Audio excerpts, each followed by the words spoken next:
Alors on vous avait promis la suite d'une situation qui démontre le favoritisme pour certains directeurs à Monoprix. Vous savez, il y a un directeur qui semble être intouchable à Monoprix. Ce directeur en question, comme je vous le disais sur ma précédente vidéo, a occasionné un scandale sanitaire au Monoprix Picpus.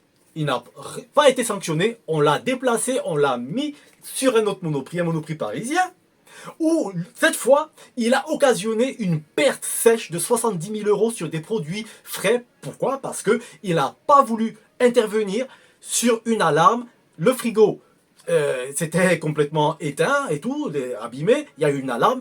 Il a décidé, lui, en tant que super directeur, de ne pas intervenir.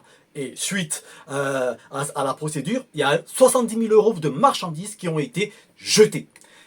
Jusque-là, pas de sanction. Pourtant, on sait qu'à Monoprix, en période de restriction économique, il y a des directeurs qui se sont fait licencier pour moins que ça. Des problèmes d'inventaire, des problèmes de management, ainsi de suite, des audits.